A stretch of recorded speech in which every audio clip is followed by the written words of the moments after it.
I've saved my progress as independentpathoutlines.ai. Now, all that stuff that we saw back with that Venn diagram, that was live paint for babies. This is the good stuff here, where we create live intersecting objects using live paint. So what I'd like you to do is take the black arrow tool and go ahead and marquee these two paths so that they're both selected. Then drop down here to whatever tool's appearing at this location. In my case, it's back to the Shape Builder tool. I'll click and hold and select the live paint bucket. And then with the live paint bucket active, notice that I am seeing my swatches. That's very important. So make sure swatch is active here in the swatches panel. And if your green object is on top like this, then this is the approach I want you to take. That is, we're going to bring pieces of the orange object in front. So start with the green one in front if you're working along with me. And then I'll press the right arrow key to switch to orange, and I'll click inside of this region to make that region orange like so. And then I'll move my way over to this intersection, click on it to fill it with orange, and then move over to this intersection and click on it to make it orange as well. Now, assuming that your live paint bucket tool is set up to change fills and strokes, and if you want to confirm that, you can double click on the tool. Both paint fills and paint strokes should be turned on. So I'll go ahead and cancel out of this dialog box. Then what you want to do next is hover over one of these stroke intersections like so and make sure that you're seeing the rich black as the swatch above the cursor. If you're not seeing black for some reason, or you don't see all those swatches, then what you want to do is go up to the stroke swatch here in the control panel and change the stroke to rich black. Anyway, it's already rich black for me, so I'm ready to go. And I can click on this stroke intersection right there in order to stroke it with black. You want to make sure that stroke weight is set to 2 point. All right, now I'll click, and that goes ahead and creates a stroke at that location. I'll click here as well to create a stroke there.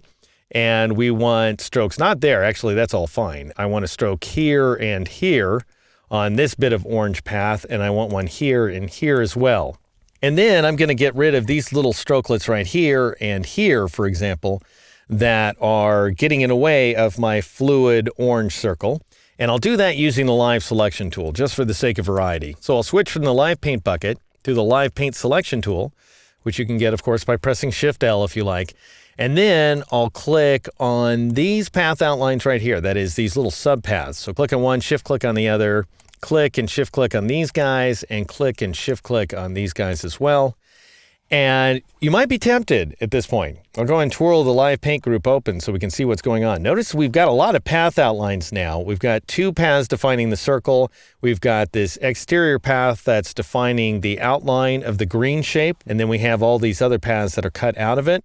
But watch what happens if I just select these paths and press the backspace key. Everything gets really messed up. We have all these breaks all over the place in our paths, and that's not what we want. It looks good, but if we try to modify the results at this point, then everything goes to heck. Let me show you. I'll grab my wide arrow tool, and then I'll Alt drag or Option drag across the top portion of this green shape right there, and I'll drag it to a different location, and you can see that everything just busts apart. So you never want to delete little strokelets when you're working inside of a live paint object. Anyway, I'll press Control-Z, Command-Z on the Mac, and the reason I'm harping on this is because I've made that mistake a lot in the past, and I don't want you to make that mistake. I'll go ahead and grab, once again, my live paint selection tool, and I'll also press Control-Z or Command-Z on the Mac in order to get those little strokes back. I'll grab my live paint selection tool, and then I'll click on those same strokes that I clicked on before, so click and shift click on each of these, of course, in order to select them. And then what you want to do is you want to change those strokes from black to none here inside the swatches panel or wherever else. You could just press the slash key as well if you want to.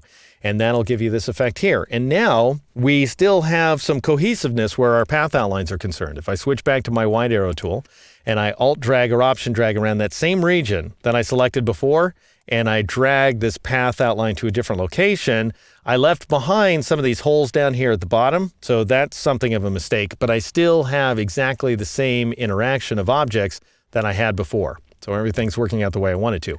If I want to move the entire green object there, I would Shift Alt drag or Shift Option drag across these regions that didn't get selected the first time around, and then I would drag them around like so, and everything survives quite nicely.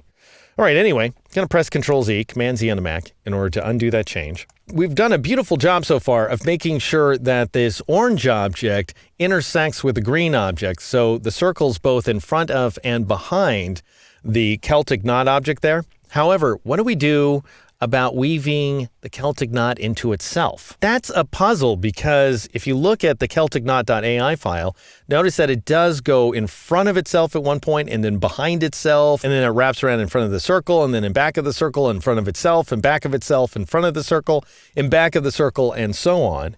Well, I can't do that with what I've got here. It looks great so far, but I don't have these regions. I can't tell LivePaint to do anything to this area because there's nothing there. I have nothing to start with.